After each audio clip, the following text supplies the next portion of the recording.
Hey there, and a very warm welcome to this explainer. First off, huge congratulations. Whether you're the expectant mother or the incredibly supportive partner, embarking on this journey is just so exciting. But as an OBGYN, I know firsthand that the first trimester can also feel, well, a little bit overwhelming. Your body is changing, your mind is probably racing with a million questions, and you might be wondering exactly how to navigate these critical first 12 weeks. Think of me as your personal guide today. Take a deep breath. I promise we won't need stirrups for this visit. We're going to walk through this together, step by step, to give you the absolute best start. All right, let's just jump right in by addressing the number one question that is probably on your mind right now. Are these early pregnancy symptoms completely normal? Look, if you're lying awake at night wondering about every little twinge, flutter, or wave of nausea, I really want you to know that wondering and worrying is a completely natural part of this journey. Your body is undergoing a massive transformation, and being hyper-aware of those changes, that's really just your protective instinct kicking in. In fact, there's a really reassuring guideline from the Royal College of Obstetricians and Gynecologists that says bleeding and/or pain is common in early pregnancy and does not always mean that there is a problem. I want to put your mind at ease right out of the gate. Seeing a little spotting or feeling some mild cramping can be incredibly scary, for sure, but it's actually quite common as your body physically adjusts in the pregnancy implants. Now, while we definitely want to validate that these things happen, it's also crucial to know when to actually seek medical advice, which we're going to cover in detail a bit later. Okay, let's move right along to Section 1, Early Signs and Symptoms. So, what's actually normal? Well, first there's nausea and vomiting, famously known as morning sickness, even though we all know it can strike at literally any time of day. Then there's the excessive lassitude and fatigue. If you feel like your internal battery is at 1% by 2 p.m. every day, please listen to your body and rest. You might also notice breast tenderness or heaviness, which often peaks in the month after your first missed period. And finally, an increased frequency of urination. But here's the good news. For most women, that heavy fog of fatigue and the worst of the nausea usually begin to lift right around the 12-week mark. You might be thinking, why do I constantly have to run to the bathroom? Well, think of your body right now as a highly efficient, super busy factory. Your plasma volume, that's the liquid part of your blood, is increasing exponentially to support the baby. At the very same time, your expanding uterus is acting like a gentle weight resting right on top of your bladder. So it's really just a simple issue of less space and more fluid. Let's shift gears a bit to Section 2, Nutrition and Safe Exercise. You've probably heard that you're eating for two right now. Actually, scratch that. While you are quite literally building a human being, you don't actually need a ton of extra food just yet. In the first trimester, your total energy requirement only goes up by about 80 kilocalories a day. That's literally just one apple. Your protein needs increase by just half a gram a day. What is absolutely essential, however, is your daily folic acid supplement. If you're battling morning sickness, try incorporating some ginger into your diet and focus on small, frequent bites. Finding balanced, palatable ways to get these nutrients is the real goal here. A handful of nuts, a small piece of poultry or fish, or some legumes can easily meet these small, incremental needs. Now, while we're on the topic of food, there are some specific dietary restrictions we need to put in place for safety. You're going to need to avoid undercooked meats and eggs, skip the pâtés and soft cheeses, and say no to shellfish, raw fish, and unpasteurized milk. You should also limit your caffeinated drinks and high-sugar foods.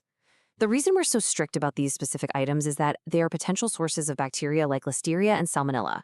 Protecting yourself from these prevents adverse outcomes for the baby, so it's a temporary but very necessary pause on some of these delicacies. So, what about staying active? I want to reassure you that moderate exercise is actually fantastic for your cardiovascular fitness. Plus, it does absolute wonders for your self-esteem and mood during a time when your hormones are kind of all over the place. Recommended exercises include low-impact aerobics, swimming, brisk walking, and jogging, especially if you're already a runner. What we want to avoid entirely are contact sports, high-impact activities, and vigorous racket sports. Basically, anything that carries a risk of abdominal trauma or a hard fall is a no-go. Which brings us to Section 3, Daily Work and Travel. For the vast majority of women, continuing your regular work routine is completely safe. And yes, sitting at a computer all day has not been linked to any adverse pregnancy outcomes. If you're traveling, applying a 50% DET insect repellent is safe and highly recommended to prevent mosquito-borne illnesses. However, you absolutely must avoid specific occupational and environmental hazards. This includes chemical factories, X-ray departments, and any travel to areas currently affected by the Zika virus, which can cause severe fetal abnormalities.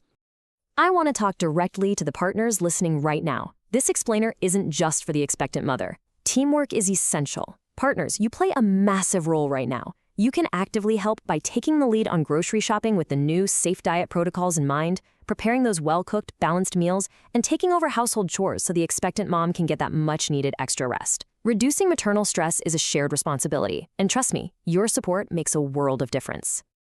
Next up is Section 4, Essential Antenatal Screening.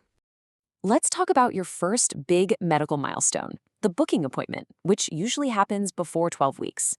Think of this as your comprehensive baseline check. First, we calculate your BMI and measure your blood pressure. Then, we do a quick urine dipstick test to check for protein and glucose, which helps us screen for early signs of things like preeclampsia or diabetes.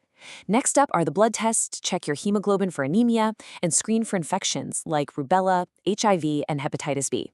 Finally, an ultrasound is scheduled to confirm the viability of the pregnancy and give you an accurate due date. Because this booking appointment involves so much new information and testing, it is highly recommended that both of you attend together. Partners, your presence provides incredible emotional support, but practically speaking, you are also a second set of ears. There is a lot of medical advice dispensed at this visit, and having you there to help remember it all, ask questions, and share in the decision-making process is just invaluable. This brings us to a really important part of our explainer, Section 5, Urgent Warning Signs. While I mentioned earlier that mild cramping and spotting can be normal, there are specific red flags that require immediate assessment at an A&E department or your nearest early pregnancy assessment service. Please listen carefully here. If you experience heavy bleeding, severe pain in your abdomen, pain in the tips of your shoulders, dizziness, or fainting, you must seek emergency medical care immediately. These can be warning signs of serious complications like an ectopic pregnancy or a miscarriage, and we want you assessed by professionals without delay. Never, ever hesitate to get checked out. Take a deep breath. I know that's scary to hear, but to bring us back to a place of comfort, please remember, you are not alone in this. It is completely normal to feel unsure at times, but you have an entire medical team on standby.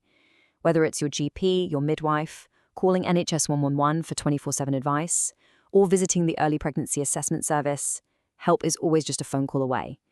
We genuinely want you to reach out whenever you feel something isn't quite right. We are here to support you. So as we wrap up today's explainer, I want to leave you both with a question to discuss together. How will you and your partner adapt your daily routine today to support your growing baby?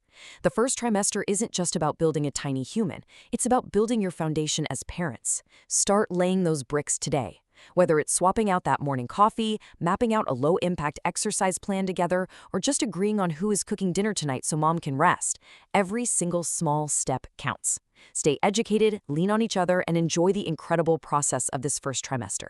Thank you so much for joining me today, and I wish you a wonderful, healthy pregnancy.